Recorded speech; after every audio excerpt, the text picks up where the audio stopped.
I'm in conversation with Prabhdeep Singh, who stood between life and death as a solution. Being an entrepreneur is a different game altogether. How does one realize what are the metrics? So many entrepreneurs that I meet who are young, they want to get rich quick, but they say, oh, I can't get up in the morning. Every meeting that you flew in for, every conversation that you didn't want to have, but you ended up having, that's the one that yields the maximum result. Can I call it a business? Because of course. I'm in the business of saving lives and generating shareholder returns. Both can coexist. The challenge is not if the people will pay us. People want to pay. But when you have only 12-15 minutes to reach, if I start saying, I'm sending you a link, pay me, it takes me 3 to 4 minutes. Correct. Can I afford 25% of the response time going in transaction layer? I did meet a couple of guys from INSEAD. All of them seem to have something going on with them. What is with you guys?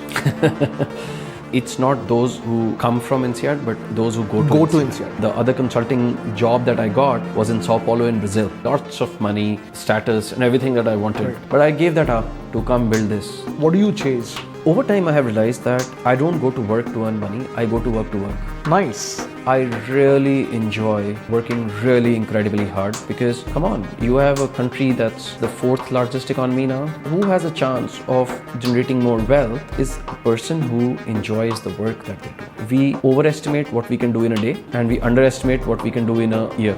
Between 35 to 45, a lot of people call us midlife crisis. Right. But this happens for a reason. I love making pitch decks. Do you really think it matters? Pitch decks are also a reflection of how much do you know your business? How seriously do you take your business? Not everyone gets as lucky as you, Veda, with respect to getting that funding. We pitch to about 100 investors, a few of them. Of course, till you have 50 or 70 rejections, stop saying that you're unlucky. In the end, you only need one to say yes, right? Buying versus renting. What did you do? House? Yeah. I have a thesis. I cannot afford the house that I want to live in. When was the last time you were starstruck?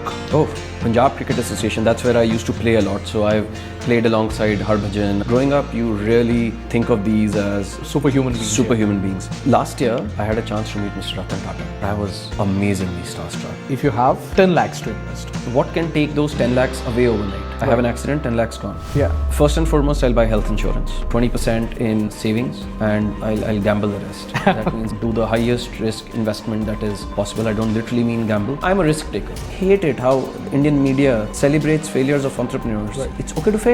I grew up in a world in Chandigarh where entrepreneurship was considered a sin. वहाँ अपनी बेटी शादी नहीं करानी, वो business family है. Have you ever stood between life and death as a solution?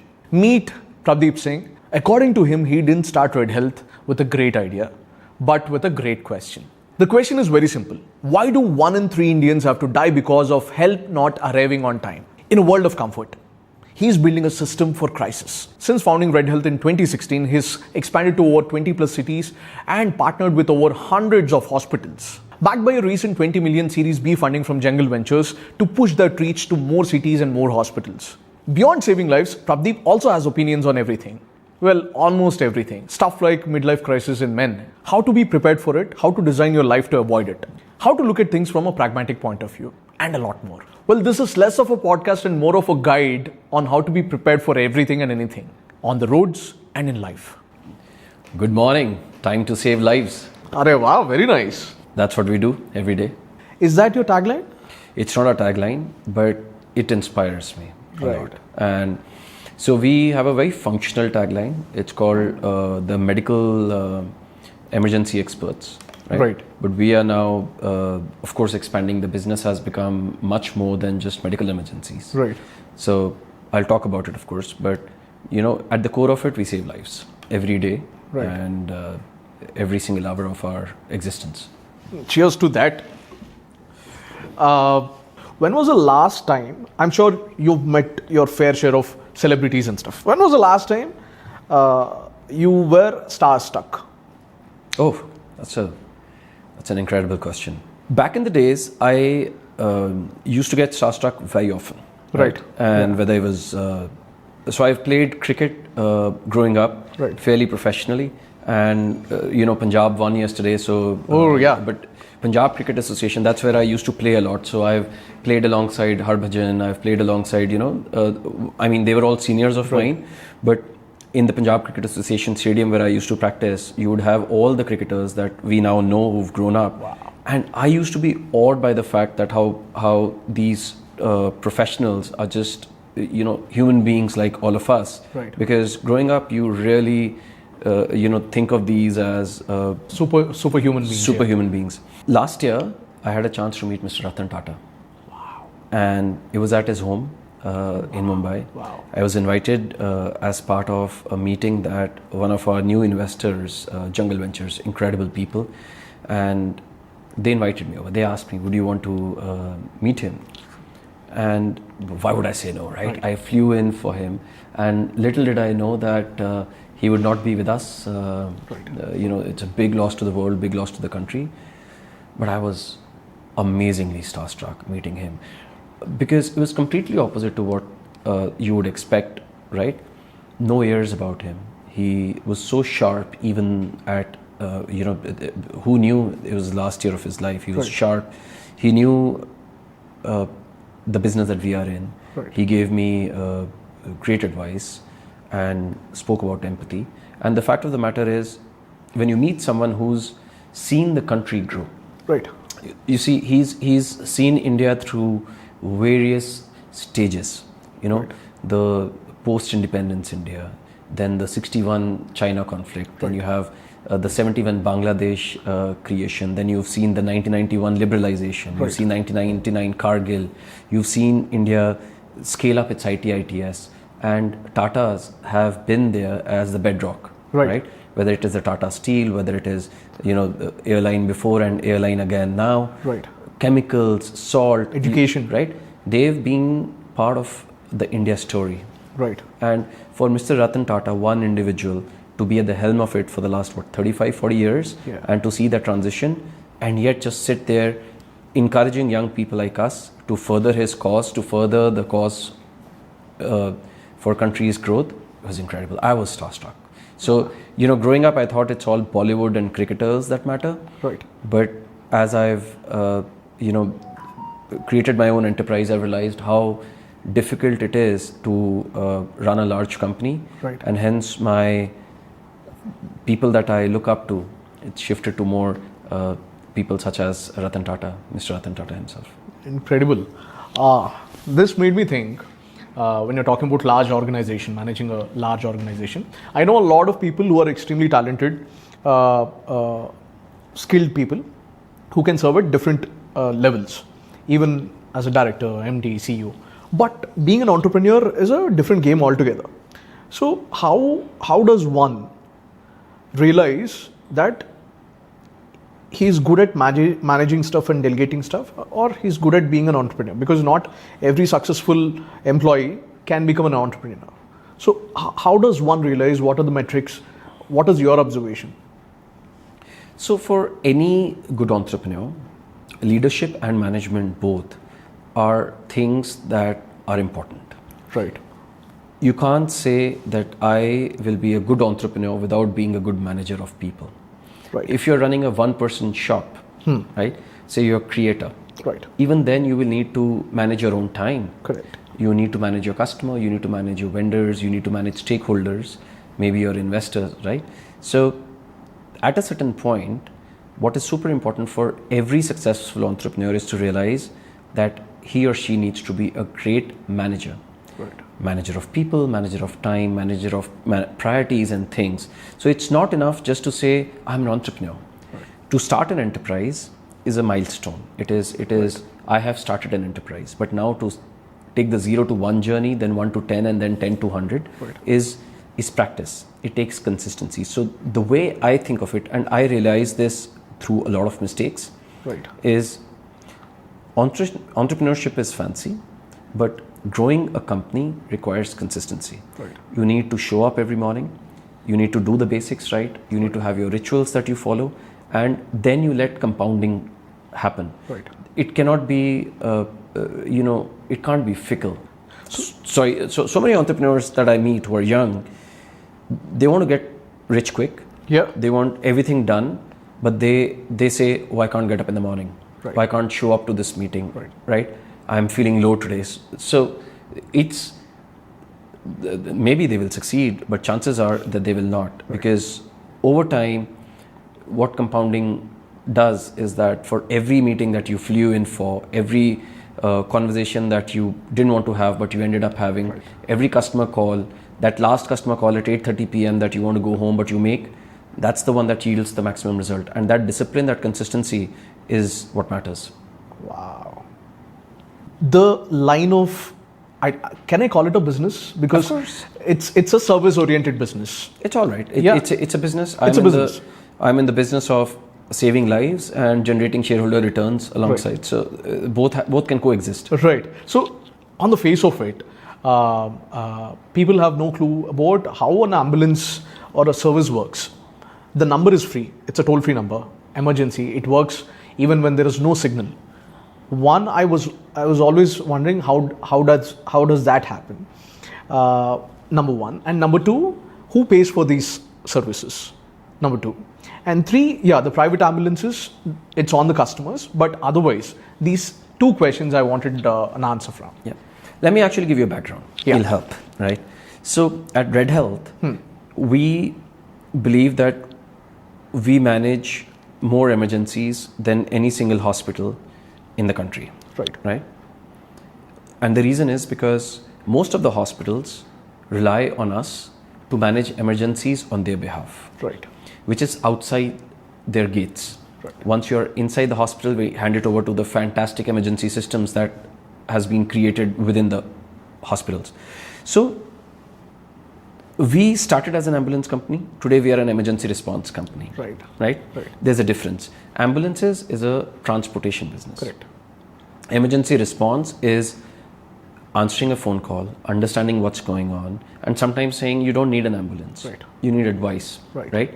Or sending help along the way, which is not an ambulance, but it could be a paramedic with medicines. It could be paramedic with some tests. Right. Or a nurse with, let's say some treatments required at home. Right. Transportation, in case required, yes, ambulances show up. Now, within this, who pays us? Hospitals pay us to manage the service. Patients pay us to enable emergency response for them. We also work with large companies. Think of some of the largest airlines in the country, right? So when a crew member is flying and is unwell at a hotel that has been booked by the airline, they are in a layover, on a layover, what happens? They need emergency help. Right. So that's where we step in. Across the spectrum, whether it is the large company, the hospital, or the patient, they choose to pay us because we are faster, we are more reliable, and we are experts at what we do. Right? We do this at scale across 30 plus cities now. Right? 500 plus ambulances, million patients impacted, lives saved a year. And we do this with a lot of things that are in-house. So we are not an aggregator platform. Right. We actually deliver response through systems that we own. All our call centers are purpose-built by us to answer those calls in under 1 second. Wow. We've hand-built all the technology that is required to enable emergency response. Right? We own the ambulances, red ambulances. We are integrated with the hospitals. We are integrated with communities, with corporates, with insurances. So the entire system works seamlessly so that when a patient or patient's family call us, we pick up a call in under 2 seconds. We dispatch an ambulance in under 2 minutes. We pick the patient up in under 20 minutes. And while on the way, we are sending all the vitals and other data into the hospital. And we do this at scale every day, right? And we do this with a quality that is globally recognized as the only medical transport company that is JCI accredited across the network. So in India, we are building something that's world class. And India always does this, by the way, right? Once we understand, we do it at scale, look at 5G or internet or many other things. UPI. When we do it at scale. So now to answer your question, the challenge is not if the people will pay us. Okay. People want to pay. I mean, come on, if my loved one is unwell and I have an option of paying 10,000, 20,000, 30,000 rupees to save them, I'll spend whatever money. Right? But when you have only 10, 12, 15 minutes to reach, right? You're promising of sub 20 arrival times. If I start saying, I'm sending you a link, open Razorpay, open Paytm, pay me, it takes me 3 to 4 minutes. Right? So can I afford 25% of the response time going in transaction layer? No. I can't. No. So what we've done is neither the patient can. In emergency, what we end up doing is we end up charging the hospital. Right. Or we end up charging your employer. so that for the patient it's actually free of cost. Wow. Right? So that's the model that we've come up with. So for a patient, it's free, but the hospital can eventually bill it in, and you can get it reimbursed from the insurance. Right. So that's the business model innovation that we've done. So if you call us, there's a high chance in emergency we'll not charge you. If it's a non-emergency, we will obviously discuss monies. Otherwise, it's not something that I think of. Like, I've built everything keeping my parents at the center of the universe. If they give a call to an emergency line and the first thing they say is it will be 4,000 rupees, they will suddenly be bothered how to pay. Right? So we've taken the money part out of the equation in a discussion with the patient. Wow. You really humanized it. Nice. Acha, tell me, why do you think there are very few players? See, you see one food startup or one edtech startup, one fintech startup cropping up every single day, even in Hyderabad. But you don't see health tech doing it and doing it exceedingly well like you guys are doing it. Is it the lack of experience, hands-on experience, or is it just unsexy? Or is it something that only you have discovered, the gap? Why is that the reason? There could be many food tech companies, right? But there are thousands and thousands of restaurants in every city in the country. Correct. Right? So, with a similar analogy, there are thousands and thousands of ambulance operators and providers. Right. There are hundreds of hospitals, right? But there are very few companies that are bringing the platform layer on top. Right? So you would say, okay, there are only Zomato and Swiggy that exist in the food delivery, right? But there are enough restaurants, and Zomato and Swiggy need those restaurants to actually operate their business. Right. Similarly for us, we rely on hundreds of hospitals in a city and those thousands of ambulance operators as well. Right? Because they do the non-emergency work for us. We do emergencies all on red ambulances. All non-emergencies, we want to give it to our partner network. Correct. Right? Because and this is counterintuitive. You have to understand how the investors, the stakeholders would think when I say this, right? I'm going to double click on this. Right. I am saying I'm going to do the most the riskiest transport that I can do. I'm going to do it on my own system. Right. That means I'm carrying the risk. I'm carrying the risk of mortality. I'm carrying the risk of things going wrong. Right. I'm carrying the medical legal liabilities. I'm carrying all of these on myself. Right. Whereas the non-risky, easy transport, I'm giving to my partner system. Right. Now, if you're an entrepreneur and you're a startup, what is the first thing that you will do? You will say, I don't want to carry all that risk. Let me give it out to someone else, right? But at Red, what we realized very early on is that when the patient calls us, they don't care if I'm asset light. Correct. They don't care whether I own an ambulance or not. Right. They want to save their loved one's life. Right. When someone calls us. And in that case, I have to build through first principles a system that does what the patient's family or patient wants me to do, which is save their life, right? So we realized very early on that my own system, my red ambulance system, is better than anyone else's. Better than thousands of those ambulance operators or even hospitals. I trust my system today. If my family calls me, I will not recommend any hospitals, but I'll recommend a red ambulance to them. Right? And it happens hundreds of times for my loved ones, right? My friends, family, they all reach out to me in a year. And I'm like, no one else but red. Right. So the difference here is, while there are these hospitals and ambulance operators that exist, at the top quality sits a red ambulance network. Right. And that services, and that created the differentiation early on, in which we went risk heavy, we went asset heavy, and we made a difference in how we set the standards very high. Right. And then we started percolating easier cases down to our partner system. Right. And that is what created the brand. And that also is a big moat, because buying 500 ambulances is not something a startup can do overnight. Correct. Right? Yeah. And managing thousands and thousands of cases in a month gives you that experience where you get both the data to create better software and better learning programs. But also the gut feel, right? When my agent who's answering 100 calls a day is better than an agent who's answering 5 calls a month. Any day. Right? Yeah. Because he's listening and he's understanding what each situation means. Correct. And this experience, this gut feel, coupled by the technology and the data and the entire asset base that we've built over 30 cities, is what has led us to become number one in this industry by far. Right. Many people have tried, and if there's one advice I can give to all the entrepreneurs wanting to get in, go risk plus. Invest in your own assets. Start with high clinical expertise. India needs that. Right? Right. Which hospital would you go to? You would go to a hospital that does most complex work. Any day. Right? Yeah. Would you trust a hospital that's a dermatology hospital for your heart condition? Never. But you will trust a large hospital that does heart attacks and neuro and multi-trauma. You will trust their dermatologist as well. True. Right? True. Not otherwise. Yeah. So this is exactly the differentiator. We do the most complex work, hence people also prefer us for non-complex. Right. Whereas all other startups tried building the simpler solution out, and people, they did not trust them for the cases that really matter. That's very interesting. But say for example, not everyone gets as lucky as you with respect to getting that funding. Achha, tell me, what was that moment like when when you get your fundings, how do they get transferred?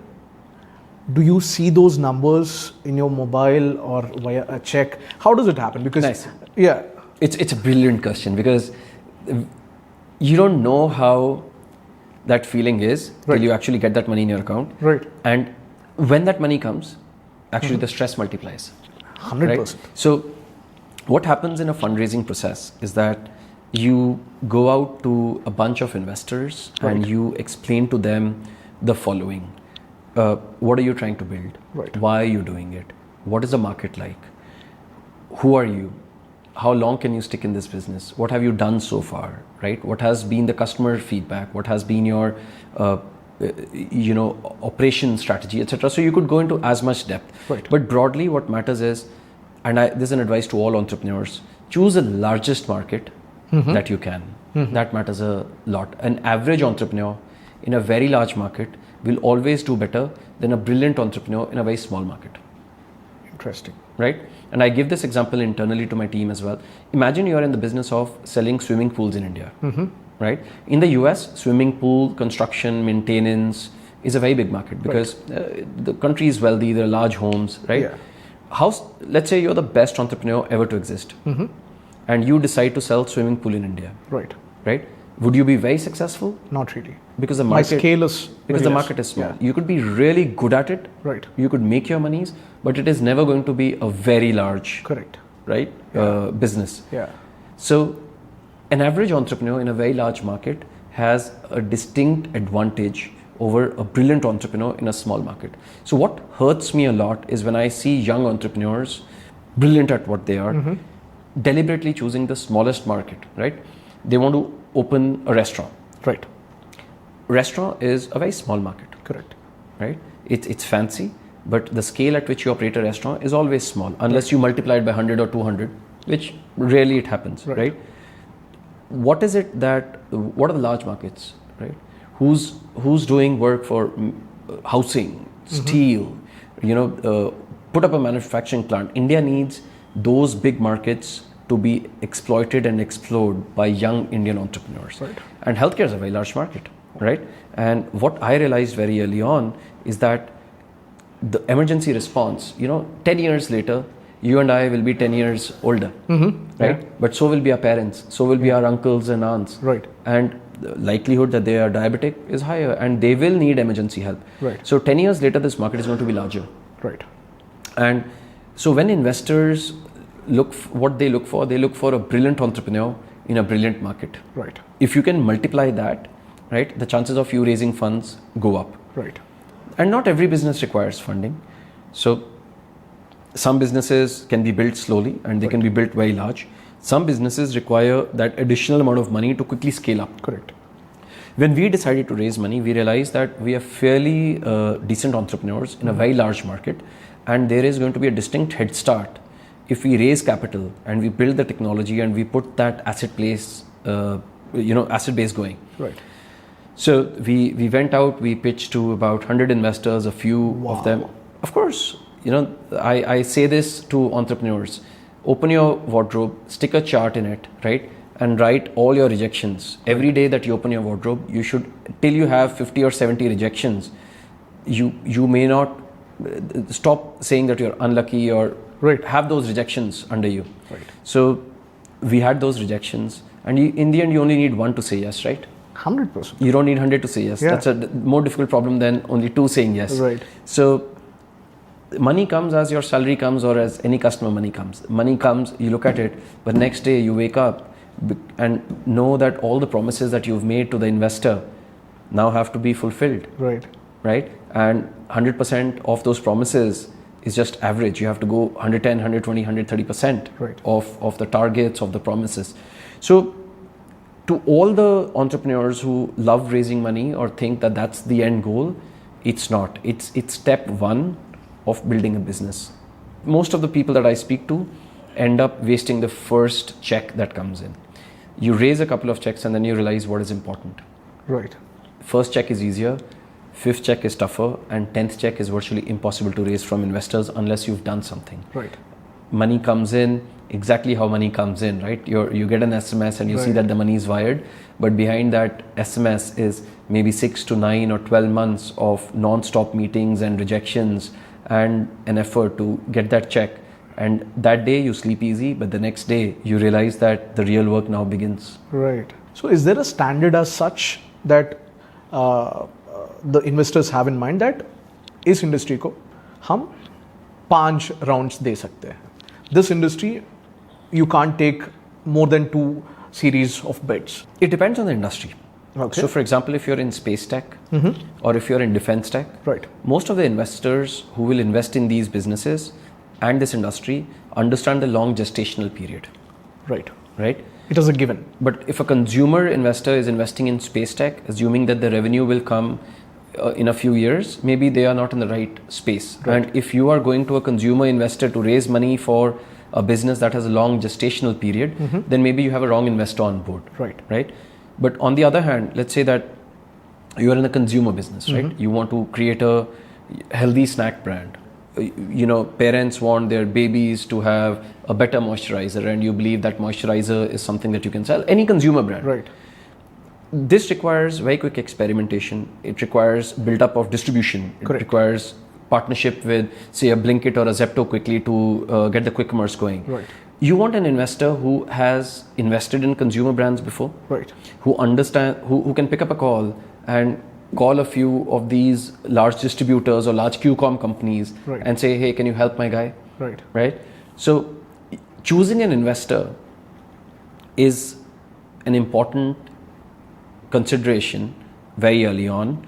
You decide how good your venture is going to be. Right. Basis, and color of money matters here. Basis who sits on your board. Right.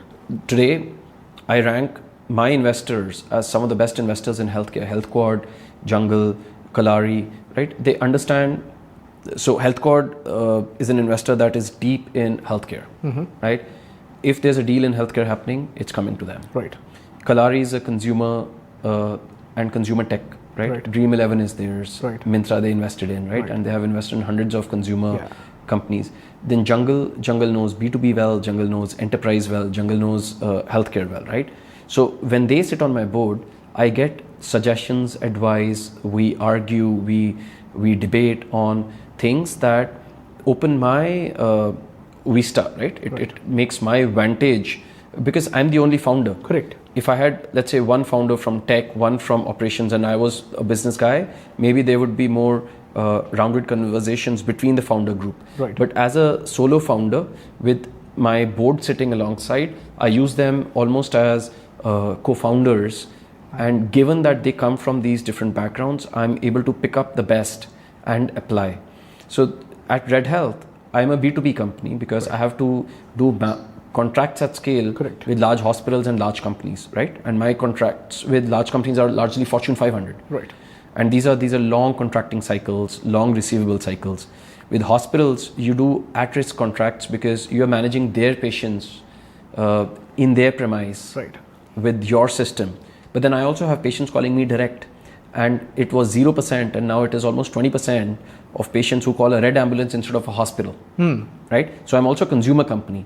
I also have an app now, so I'm Right. also a consumer internet company, Right. because I want that to be distributed. So having these different investors sit on the board give me a perspective on how to scale a B2B company, how to scale a B2B2C company, and how to also build a direct to consumer brand. So for all early entrepreneurs who are looking to raise money, not all investors are equal, Right. and some investors are better for your setup. Right. And given the question that you asked was revenue, it depends on the industry, Right. So if you're doing fashion tech, right, there is no long R&D. Yeah. Right, you Yeah. rather It's quick. It's about if Zara's turning their inventory around in a month, Right. Who are you to say I will do R&D? You should be turning the inventory at par with the best in the world, right? But if you're let's say a pharmaceutical company that wants to do R&D, right? It's fair game to say it will take you 3 to 5 years. Correct. So in the end, given if your investor knows the industry, the investor will also know the metrics. Right. Investor will know what matters, and it could be revenue, but it could be many other things. I really believed in a term called beggars can't be choosers. So we were working on a little something, and then we found an investor, but we later realized it was not the right investor for that particular project. Yeah. So There are two kinds of investors. One is an individual investor. Right. One is an institutional investor. Correct. So the entire commentary for the last 5 minutes was on institutional investors, right? An individual investor usually, or early angels, or FFF as we call them, friends, family and fools. Right. Or HNIs. Right. Or HNIs.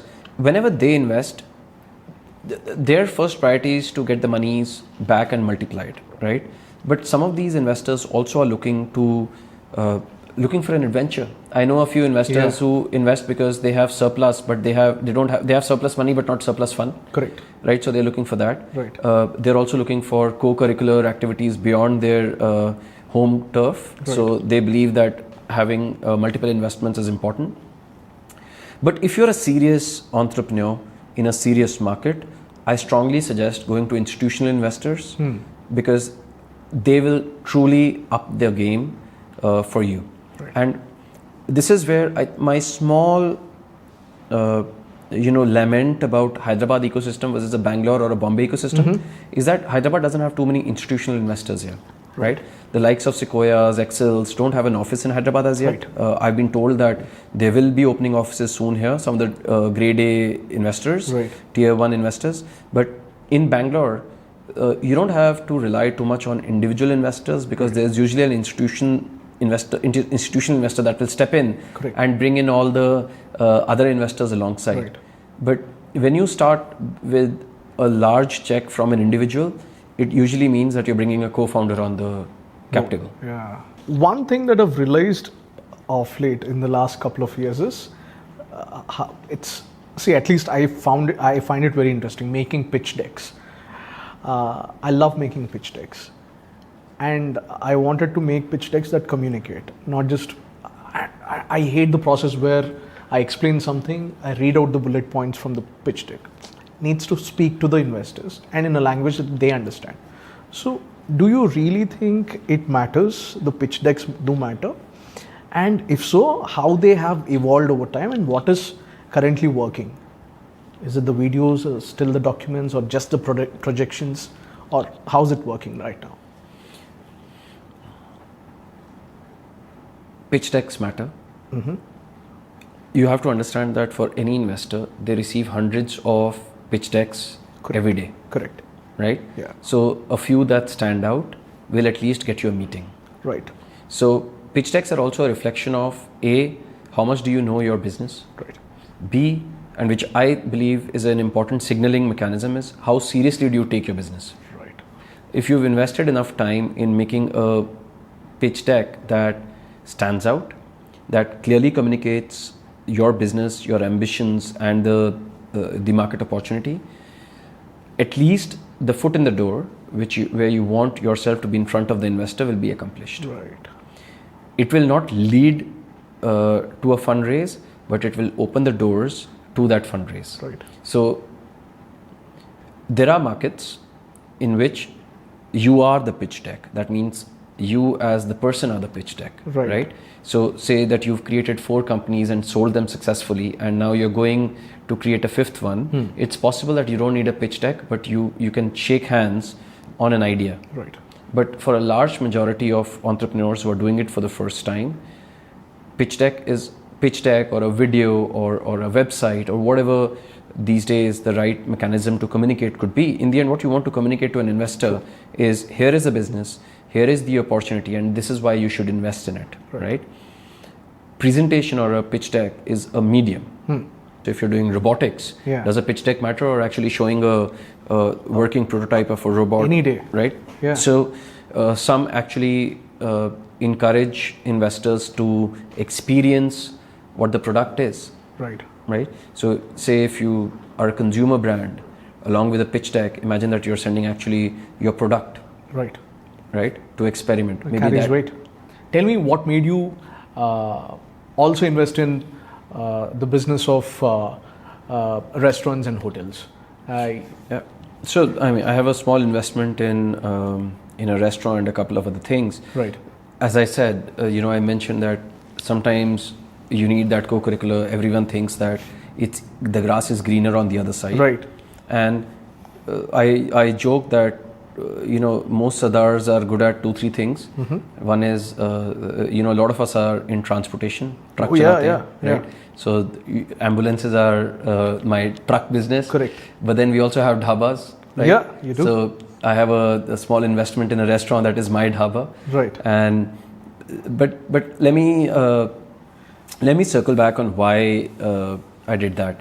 Just like we invest in mutual funds, we invest in stocks, right? You're investing. We diversify our You're diversifying. Yeah. So I decided to also diversify my investments Right. to other avenues. Red Health is what I'm going to do for the longest period. Right. That's where my concentrated wealth, objectives are. But I also need to make sure that I diversify. India is growing fast. There are so many opportunities coming. True. And you should always look at opportunities that are coming along. And we are lucky that we live in Hyderabad. It's one of the best cities in the country today to run a business, to invest in businesses. Right. And for more often than not, for a lot of businesses, if you're starting in Hyderabad, you have the first mover advantage over other cities. Yeah. At least this ecosystem is slowly catching up. Look, I sorry for taking this thread from you. I was born in Chandigarh, right? And both my parents are academicians. They're educators, and I don't have too many members of my family, extended family, who are in business, right? Chandigarh, in general, is a very service-driven economy, right? There are a lot of people who are in the army, ex-army, in government services, right? And we don't have too many large businesses that have emerged out of Chandigarh. Right. When I moved to Hyderabad, I was just amazed by how there are incredibly large global businesses that have come out of this region. Right. Aurobindo, Dr. Reddy's, Scient, Hetero. I mean, every corner of the city boasts a global business. True. Right. It was such. Now you have to be in my shoes. I come from a family that's not a business family, from a city that when I was growing up was per capita, it was the richest state, right? Chandigarh was one of the richest cities. It still is. And one of the most planned ones too. Yeah. And brilliant academics, brilliant planning, but not really large businesses. And you move to Hyderabad and you realize that the ambition that people have here, the ability to build large businesses, the global outlook, right, is just incredible. Right. And so for me, it took a lot of adjustment to move from that environment to this environment. And I started the business after moving to Hyderabad, right? So I always had this, that I'm not going to start the business anywhere else but here, because I truly, whenever I meet people, they are the scale, the ambition, the way they think is so infectiously global that as a company that's starting up today in Hyderabad, you are going to think global, right? And I have friends in Darwin Box, and they are global now. So Bangalore has its advantages, so does Bombay, right? But I think that if you are starting up in Hyderabad today, you're starting with a distinct advantage here because the ecosystem breeds large companies. Right. That's an interesting take, but again, it's sector driven too. Like I don't see a lot of diversification in terms of non-tech driven startups coming from Hyderabad, or fashion startups or content startups. I don't see much of them. Like pharma, ecosystem. Look, there are a lot of hidden companies here, and I think we shouldn't take away from the fact that the economy of Telangana is what, number one in terms of wealth now per capita, right? So second, So it's an extremely wealthy state, and the wealth is only increasing. Right. And it's all about ecosystems. I believe in this. Why is a healthcare startup in Hyderabad more likely to succeed than in any other city? Is because look at the hospitals here. Right. My buyers, KIMS is a listed company, Rainbow is a listed company. Right. You have Apollo that has one of the largest hospitals here. Look at Yashoda Hospital Group, right? So I'm missing many, but in Hyderabad, you have these large listed hospitals that are scaling across the country. Right. And if you're here, you have an advantage, right? The ecosystem, because they are going to bring in amazing doctors, amazing employees, and those employees become maybe your future employees, right? Then because of them, there's wealth that gets created in the sector. I mentioned about how investors who know healthcare will invest in healthcare. So that scales.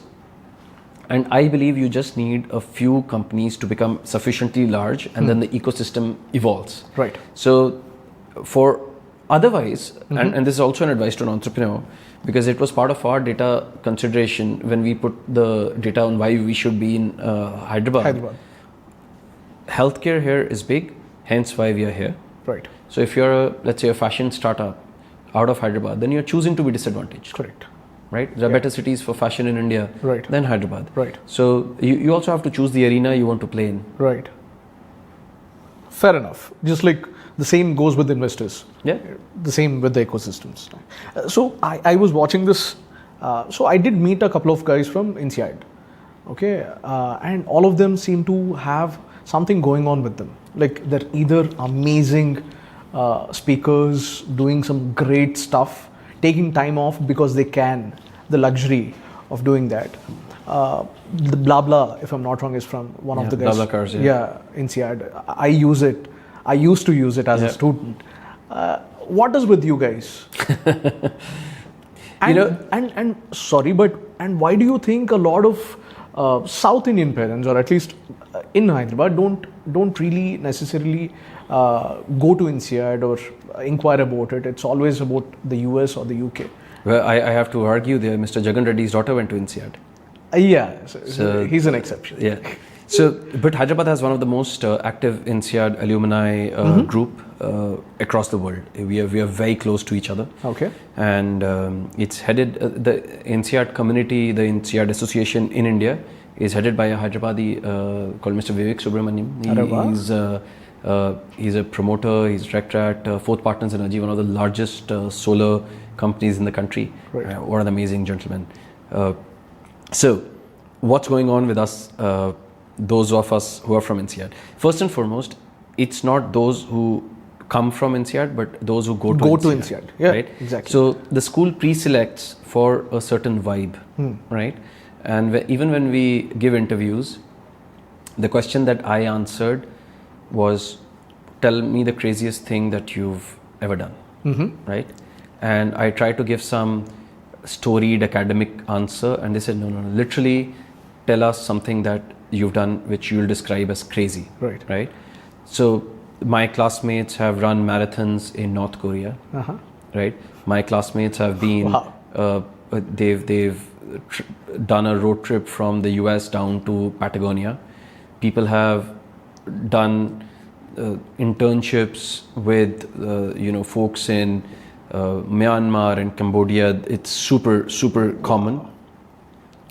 Look, I think the one thing that I received at INSEAD, which I didn't believe that I had before, I came out with was courage. Right. I went in as someone who wanted to come out as a consultant. right? I thought the best thing that can happen to me is I go do 1 year of B school, come out as a consultant with either McKinsey, BCG, and Bain. Right. And I actually honestly got a job with BCG after graduation, but Right. I decided to come and build this. I was living in Jubilee Hills and I shifted to Banjara Hills, right? So, and my the other consulting job that I got was in Sao Paulo in Brazil, Oh, right? right. So it was a fantastic opportunity, lots of money and status and everything that I wanted. Right. But I gave that up to come build this, right? So it gave me courage. And I think what INSEAD pre-selects for and then what it imbibes, actually most global schools are good at that, is actually convincing you and solidifying in you that it's okay to be courageous, to take some offbeat decisions, Right. to go against the grain. And that happened with me. And I think the people that you met, those are those that are doing crazy things from your vantage, Right. are just doing brave, courageous things, right? And they are so offbeat Right. that they start looking crazy. But I have so many of my classmates today who are incredibly successful, and they all have this streak of crazy. They all have this thing going on where you don't know if overnight they're going to stop being president of the company that they run or CEO of a startup and go do something else equally crazy. Right. So I think it's courage in the end. Tell me what do you chase? I mean, Red Health, yeah, definitely. You're taking it to the next levels, and you're going to list it. You're going to make a lot of money. But what's the end goal like? What is it that you're chasing? Man. So what does a man chase, right? So you obviously want the question that they ask is, do you want fame or money, right? Right. Do you want to be known by everyone, or do you want lots of money? Right. The easy answer is you want both, but it gets old, it gets tiring very fast, right? I think obviously wealth is important. It gives you in a status-driven society like India, Right. the house you live in, the car you drive, the places you go to matter a lot, right? Because we all label and categorize our friends and our people we hang out with a certain With a tag. with a certain degree of status. Yeah. So in India, I think to a certain extent status matters, and it's okay to chase that, right? Right. And status also comes from money. Right. So while I won't say I'm chasing money, but I consider it as a very positive outcome of building a large enterprise. Right. Over time, I have realized that I don't go to work to earn money. I go to work, Nice. right? Right. I really enjoy showing up on time every day and working hard, working really incredibly hard, because come on, you have a country that's the fourth largest economy now, Right. Growing at 6.5, 7%, which we believe is slow. It Right. should be faster. Yeah. We aim to be the third and then the second largest economy. We are the youngest population, Yeah. right? The demographics are in our favor. Right. And if you go out and you look at the road conditions, you look at the infrastructure, it doesn't even seem like we are such a large economy. So Right. clearly there's an opportunity there, right? When a country grows that fast, it means that there's a lot of people that have a unique opportunity of generating a lot of wealth. Right. Who has a chance of generating more wealth is a person who enjoys the work that they do. 100%. And for me, more than status or money, what I chase today is the real joy in showing up and contributing to the priority that I have for the day. Right. And I like to say this, and I believe in that we overestimate what we can do in a day, True. and we underestimate what we can do in a year, True. right? If I have 10 things on my checklist, I am almost meeting only 5 or 6 of them in a day. Yeah. But in a year, if I look back, we've accomplished so many things, right? As a human, we don't realize what compounding really is. Right. So, money, great. Status, of course, in a country like India. Right. Deep joy in deep work is what drives me. right? And 2 years ago, I became a father. Congrats. And completely changed my worldview. Right. Right, completely changed my worldview. And I think I want to now make sure that my future generations, right now it's one child, are well taken care of. Right. And that's health. That means the chances that if I'm healthy, my family is better off. Right. So I'm spending a lot of time taking care of myself. Right. So essentially, my thinking has become longer term. And it's beyond just the binary of money and status, but on gathering that deep joy from deep work. Nice. They say that you're the sum or the average of 5 persons that you spend your time with. I wanted to know who are your 5 people, because you seem to have great insights and you seem to be able to articulate it much better than a lot of people that I meet. So yeah, who are those 5 people? Look, I think I like that framing a lot, right? You're a sum total of 5 people that you spend your time with, because in the end, whether we like it or not, we are getting influenced by the TV shows that we are seeing, the movies that we go to, the friends that we have, the podcasts that we listen to, books we read, right? For me, over the last few years, health has become a very important subject matter. Right. I don't mean health in terms of just healthy today, but also lifespan and quality of life. Right. So that means that like a lot of entrepreneurs, have started thinking about longevity. I think something happens to a man when you cross the age of 35. Right. And I want to talk about this, right? Because I find it a very important topic that people don't speak about. So when you're I don't know how old you are. How old are you? I'm 33. 33. Yeah. So between 35 to 45 is what a lot of people call as midlife crisis. Right. But this midlife crisis happens for a reason. Okay. Your health, all your things, or good things or bad things, habits that you've done or not done from age 25 to 35 actually catch up with you. Correct. Right. Yeah. You suddenly realize that you're not as healthy, or things are not as easy as they were. Waking up after a long night of drinking or not sleeping well actually catches up with you. Right. Between 35 to 45, health for a lot of Indian men especially take a beating. True. Second, at work, you are now, if you're lucky and if you're successful, you're upper middle management. Right.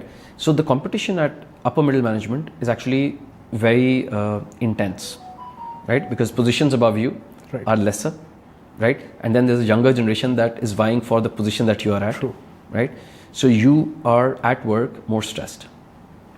So health, stress, and these go contra to each other. Right? The more work stress that you carry, the worse your health outcomes could be. Correct. Third, most likely you have a child or children. Right? And they are early years, or they are at 8-10 years old if you get married early. Most of us don't get married early now. So our kids would be under 5 years old, right? And that their schooling, the expenses, all of those things are coming to bother you. This is also the time when 1 or 2 of your friends are doing really well. Your school friends or your college friends. So there is this natural competition, that the natural jealousy. You're envious of someone who's in the US, who's Europe. You're in India. You're looking at their pictures, right? Then you also have your parents that are growing old. True. Right? If you're between 35 to 45, your parents most likely are in their 70s now. Correct. Their health expenses. You're stressed about what's next for them. So all around, between 35 to 45 is a very stressful period for a man. Correct. And unless you're aware of this, that a lot of these external factors are going to impact your life, you won't be able to design your life to actually counterbalance these external stressors. Right? Totally. And you have to be absolutely conscious that you have to work on these as you reach, or as you are reaching 35. Right? So what can you do?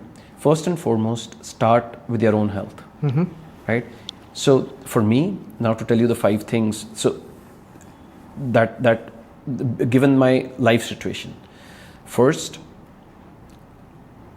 I go to gym every day, right? And I try to keep myself healthy. I eat healthy, and Right. I have a coach, right, who I work with on my fitness goals. But I also look at the global happenings. I follow Huberman, Peter Attia. I follow the cutting edge science that is coming out on longevity. Right. How do I think better? How do I talk better? How do I operate better? Right. That's one. Second is at work, right? What is my work? My work is making sure that I know how to lead people. I know how to motivate them.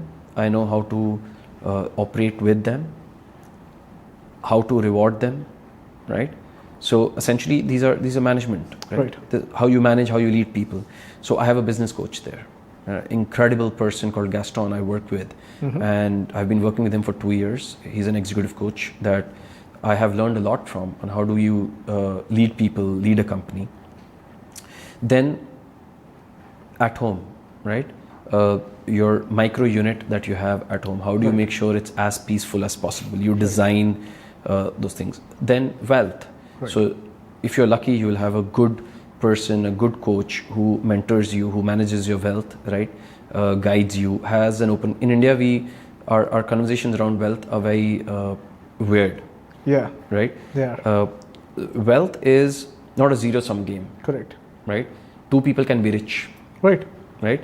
There could be an Ambani and there could be a Mahindra and there could be a Birla. But we in India, we believe it's a zero-sum game. Correct. Right? That means only one of us should be rich. Right.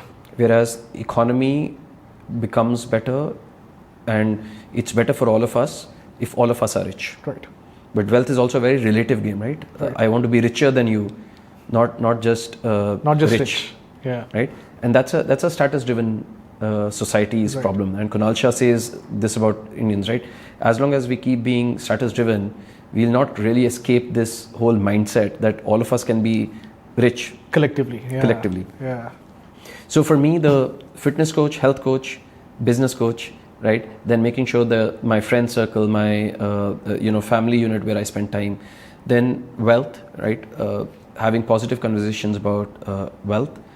So these are people that I rely on, that I spend time with.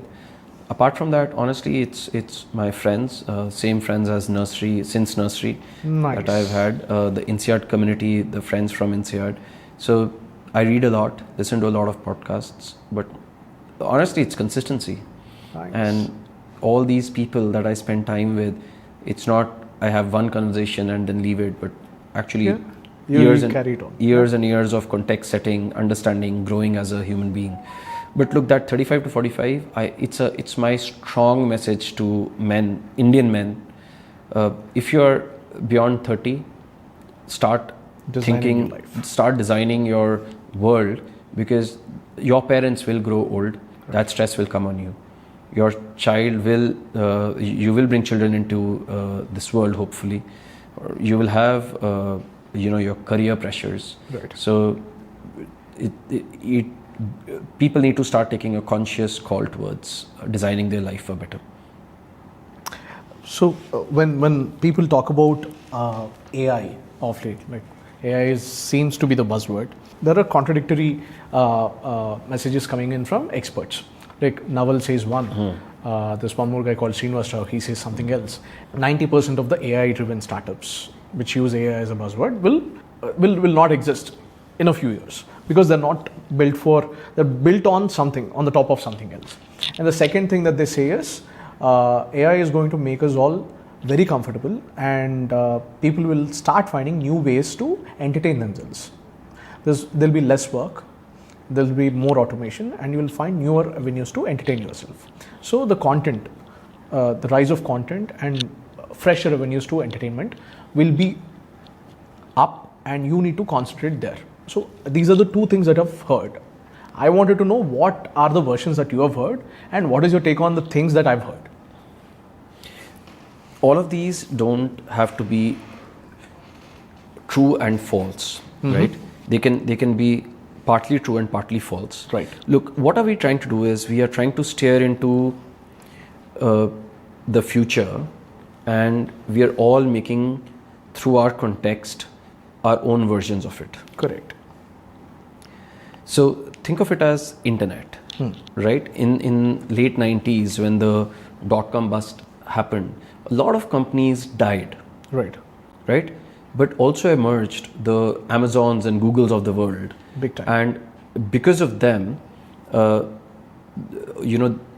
ex-employees of these companies went ahead and created massive enterprises. And looking at those massively successful stories, people like Zuckerberg created Facebook, right? And then that reflected back onto Indian entrepreneurs. So I think, so to your point that there will be a lot of AI companies that have emerged and that will fail, of course. It's just the natural order of things that when there's something that we all as collectively smart human beings discover as an opportunity, when there's a gold rush of sorts, all of us will rush in, the fools will rush in. Right. But out of that will emerge a few very large enterprises that will set the vector for many of us who will follow in the footsteps of those large enterprises, right? So it is going to happen. Companies will emerge and companies will disappear, but there will be few winners, but this will not be winner take all market, right? Yeah. There will be, AI is a bigger opportunity than internet. Now I want to, I've given you the big picture how I think, but let me just give you at a micro level how I believe India has an opportunity here. So think of maids at home. Okay. So what does a maid do? A maid comes in India, a maid comes home, cleans the floor, washes utensils, right? Cooks, irons, if you don't have a dhobi, washes utensils, right? And does a general upkeep of the house, right? If you have a day maid, she maybe goes to 2 or 3 houses, right? Cumulatively make 25,000 rupees, doesn't get insurance, is not in the formal setup, right? Gets most of the money in cash, right?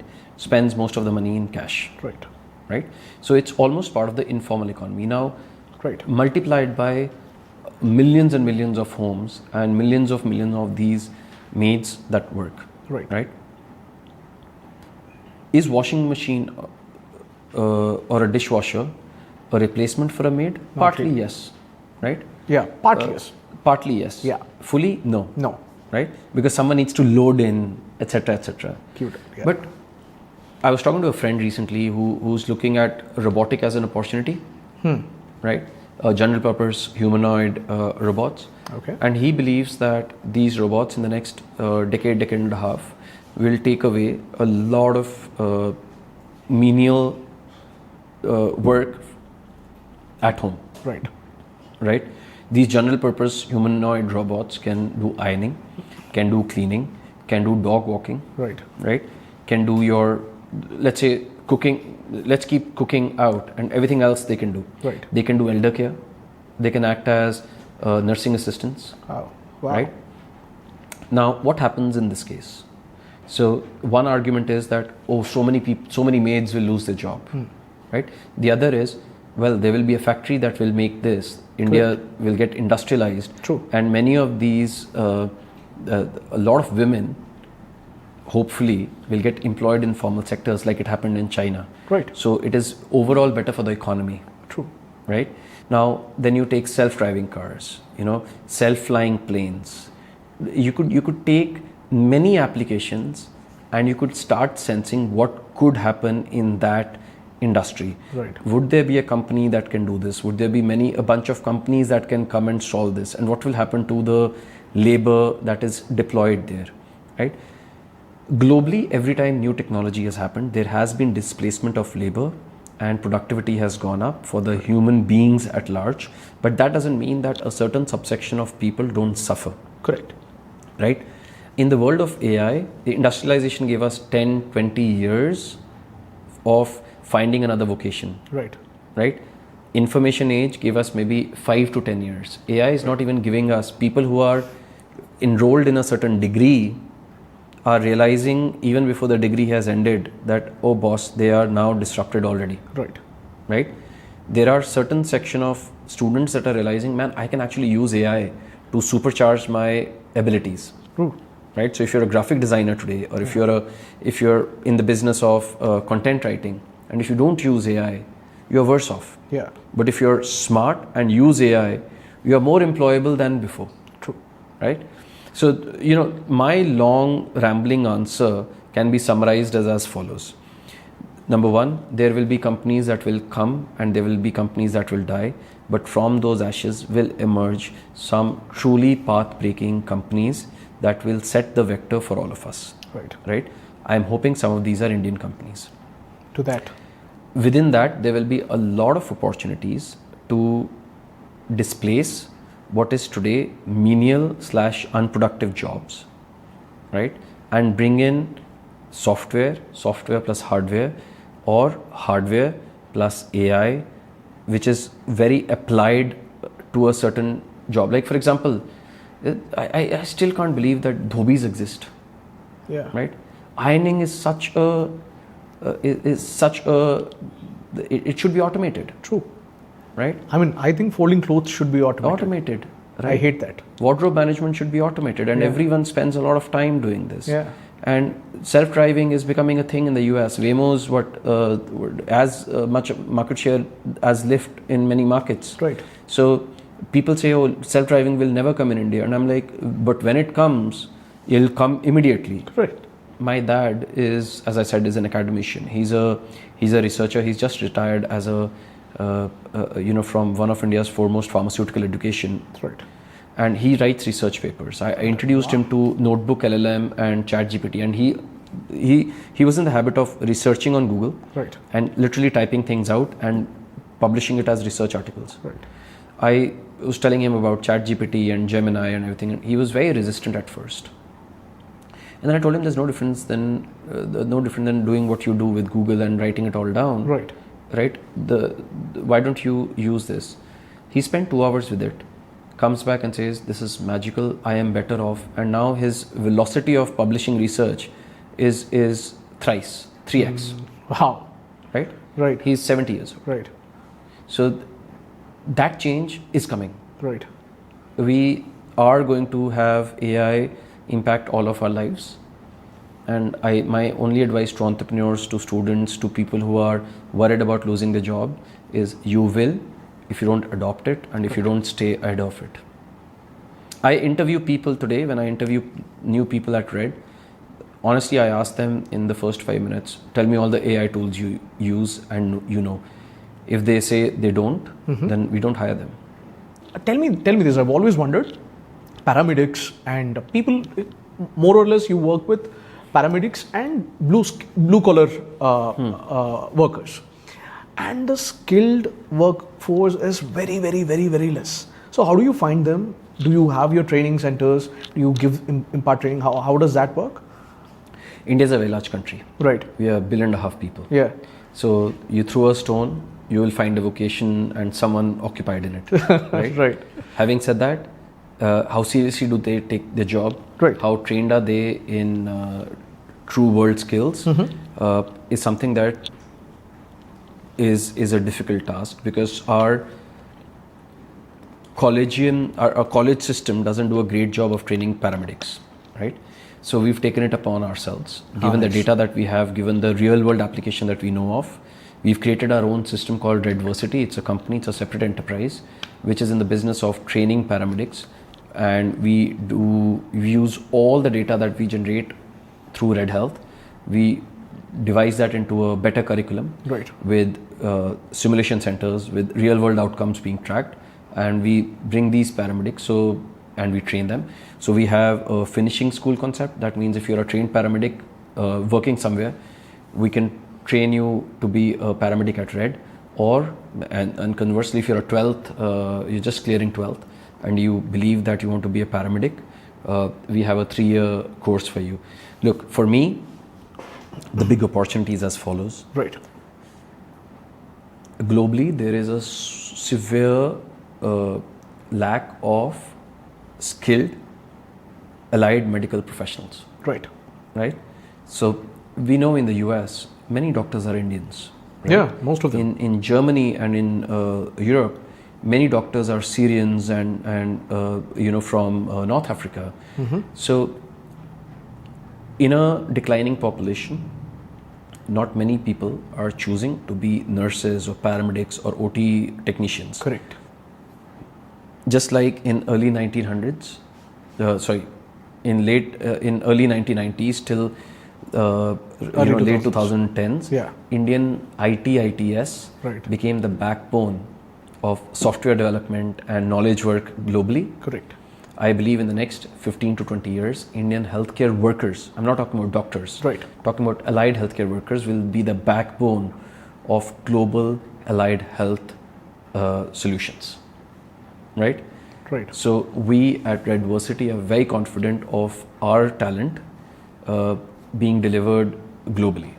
And honestly, it's true. Today, if I look at my attrition, where are my paramedics going? They're not going to another ambulance company. they're not. They're going to Dubai or they're going to Europe. Yeah. Right? Yeah. So we've started understanding that this is an opportunity where we can train our people, have them spend a few years with us, and if then we can have an association or a partnership with a global hospital or a health system and actually deliver this solution to them.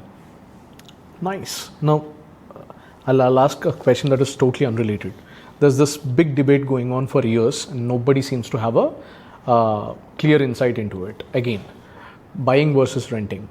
That's a very popular question. I wanted to know, what did you do? With respect to our A house. house, Yeah. I have a thesis. Okay. I cannot afford the house that I want to live in, so I rent. Right. I have never lived in a house that I own except my parents. Right. So for last 18 years that I've been away from family, I've always lived in a rented accommodation, even though I have my own investments and apartments. Right. I will continue to live in a rented apartment. Nice. I cannot afford my lifestyle. Right. I want to live in You a... have your priorities set. Yeah, I always want to live in a beautiful world. Right. And that's the rental yields are so low in India. Correct. That to own that house and to live in it is an opportunity cost. I would rather rent an apartment and invest in land or real estate. And why would I mean, look, this is from a financial and money point of view. Yeah. There is also security and but at a certain The sentiment, the security. yeah, but at a certain point, I think of myself as someone that's globally mobile, right?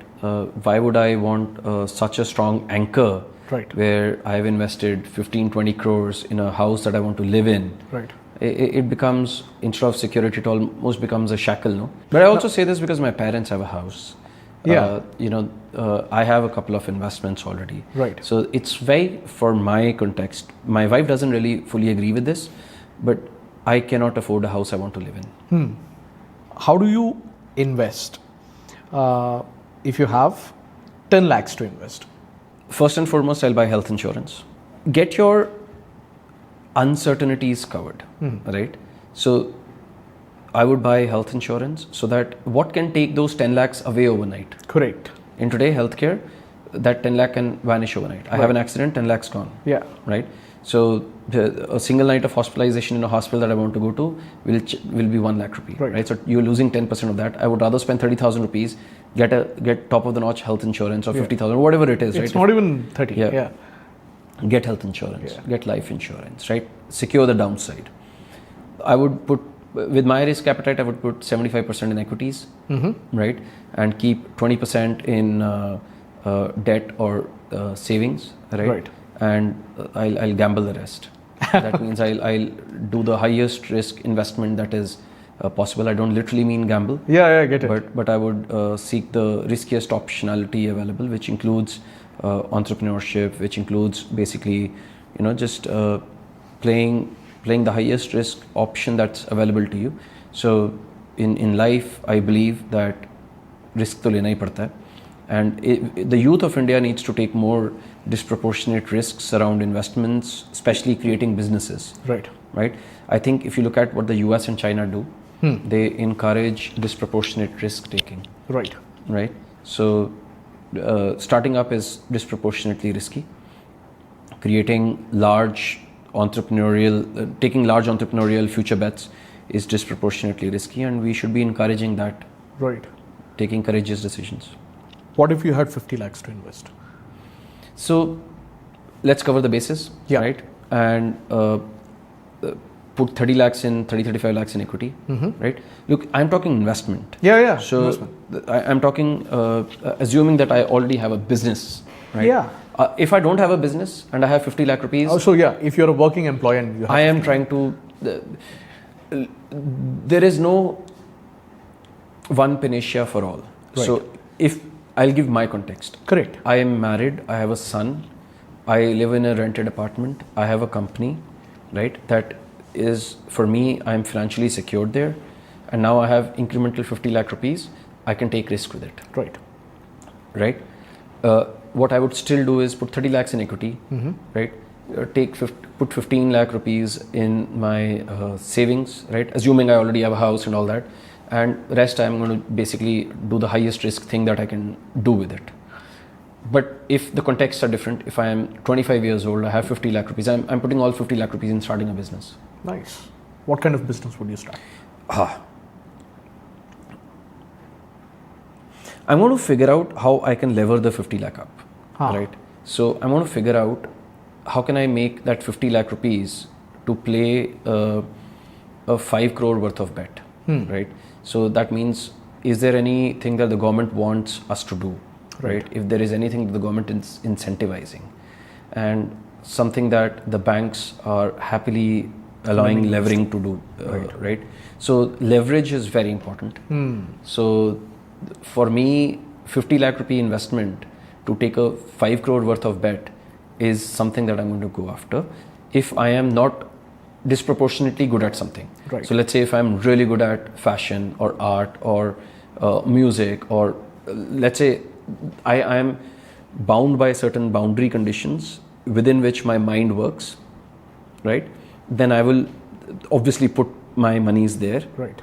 But if it was an open opportunity, I'll basically do a map and see big industries, where is the government push, like AI, for example, right? Today, in 50 lakh rupees, you can start 5 AI companies, Right. right? You don't need that much money. Yeah. So I would basically try to create businesses that generate cash flows, that are made for the new world with AI at the center of it. And why create one business? Create 5 businesses. But I'm a risk taker. Right. You play poker? I play poker and I'm good at it, but that's not what I meant by gambling. But for me, creating 5 businesses instead of 1 in 50 lakh rupees is levering up. All that. I mean, come on, we can at 25 you can fail, you can go bankrupt 5 times if you absolutely, like. Right? Absolutely. India should be celebrating failures. In the US, if you fail 3 times, 5 times, no one cares. In India, I hate it how Indian media celebrates failures of entrepreneurs. Right. We should be celebrating a failure, not an entrepreneur failing. Right. You know what I mean? Yeah. Like, we truly sensationalize the fact that a business has failed. We are awfully happy that a business has failed. Right. Whereas we should be happy that a business has failed because there are learnings, and encourage the founder to start again. Correct. Right? Globally, it's okay to fail. Right? Go ahead, start something new. We villainize and then we say, हमने तो बोला ही था. Yeah. मैंने तो बोला ही था, ये चलेगा नहीं. Right. Right? So I grew up in a world in Chandigarh where entrepreneurship was considered a sin. Right. Right? They used to say, वहाँ अपनी बेटी शादी नहीं करानी, वो business family है. Correct. That's the reality. Upbringing of a lot of Indians who basically think that, because see, our parents' generation has also grown up in the license Raj, right? Where all movies used to villainize the Thakur of the village or the businessman, right? Yeah. Because eventually you had to rely on certain practices to succeed in business. Right. But in today's India, starting up, like my dad, when he knows how I operate and how the business works, right? He's just amazed. So for us, we should motivate failure. We should motivate disproportionate bets, right? Be sensible about it. Right. But the youth of India needs to be brave, and we need 1 out of 100 to become $1 billion company. Absolutely. But imagine how many Indian youth is there, and if all of us put an earnest effort in starting up enterprises and consistently show up and get it done, some of us will succeed, and we will provide employment to hundreds of others who in turn will create companies. Right. You need that positive ecosystem, positive cycle to start. So for me, that's risk. That's a beautiful risk, and something that's worth taking. It was about 3 years ago. I was randomly on YouTube, and I found that there are services where you can buy ambulances or give franchisee options in the US.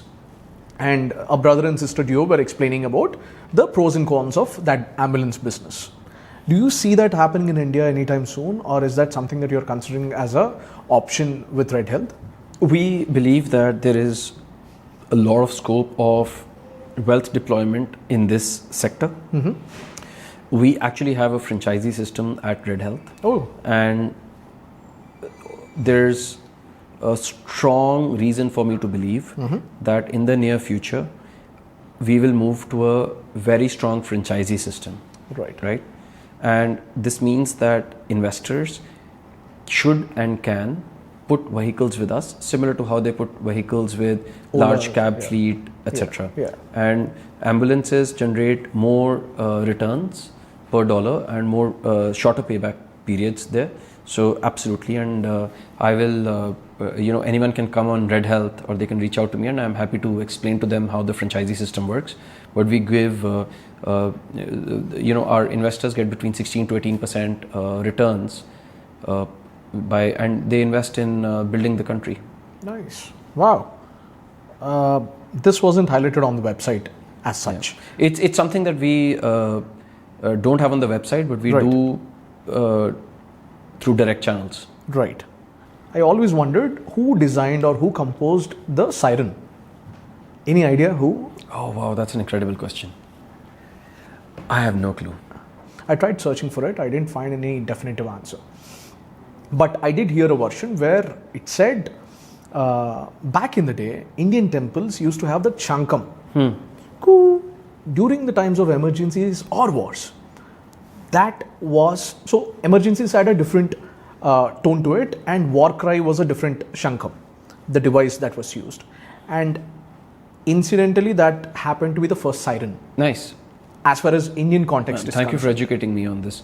I have a couple of trivia points there as well. The ambulances have a siren that have the sound in decibels measurably lower than global sirens. That's why you actually in India, if you have your windows rolled up in a car, you don't hear an ambulance till it's close by. Right. Whereas globally, you would hear an ambulance when it's much farther away, right? Yeah. So that's one thing that we are working on. How can we make our sirens better?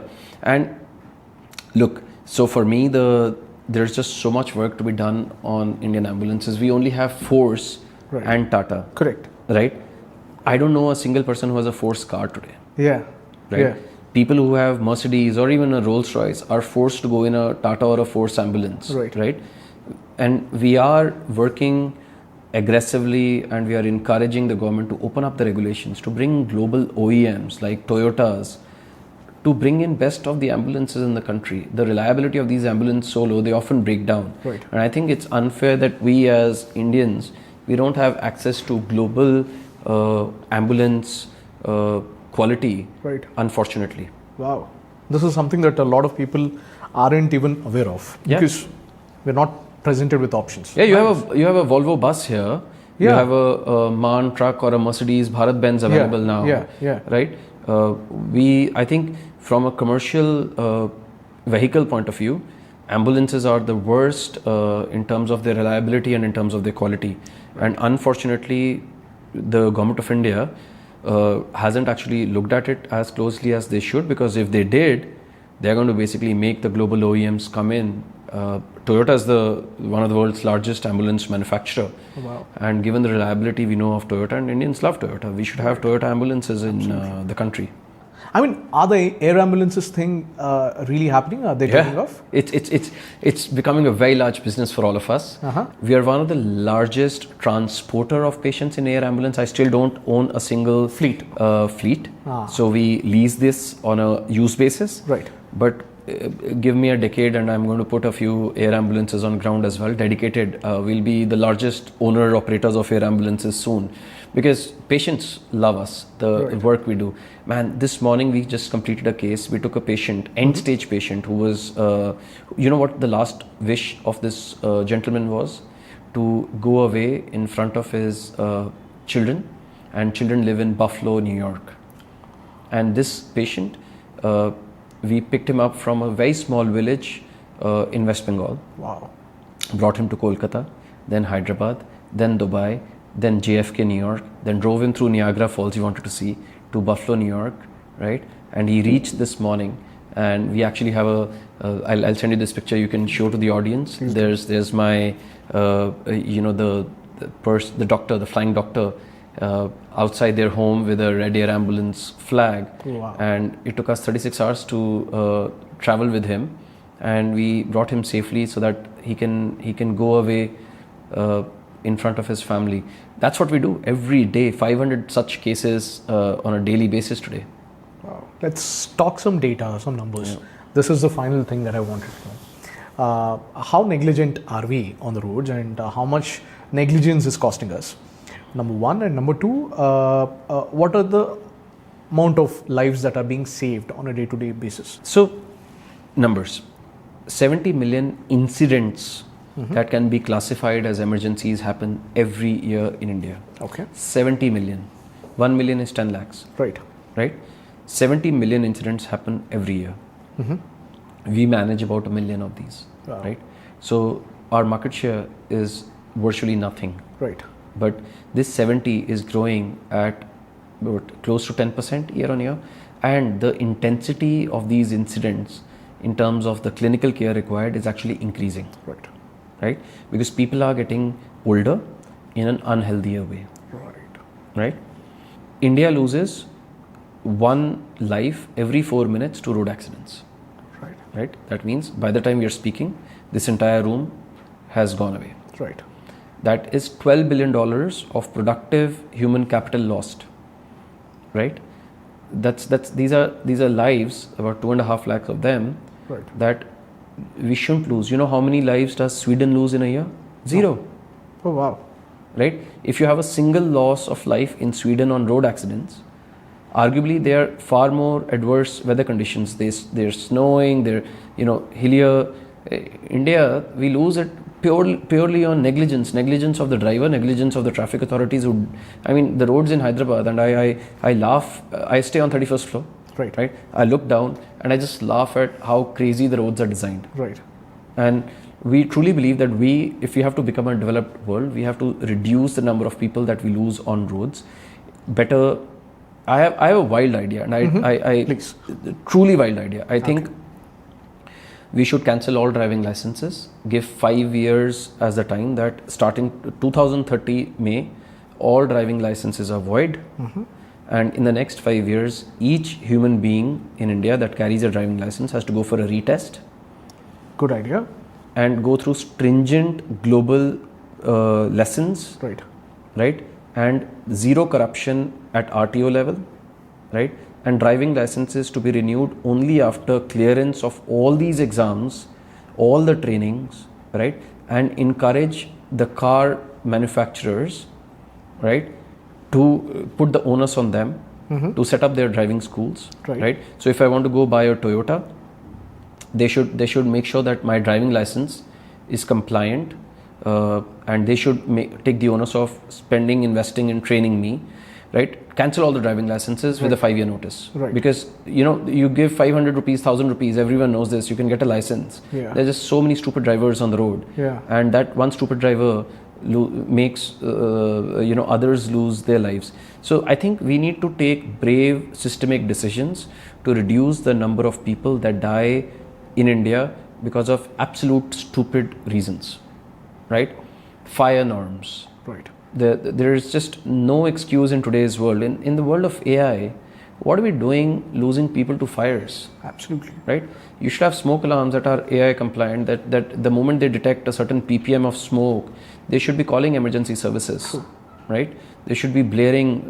Why are we losing life? It just blows my mind that we are losing lives for pure silly stupidity. So I think that when we get together as Indians, we have the will to change, and we need to start asking ourselves that why are we dying and letting Indians die in the stupidest manner possible.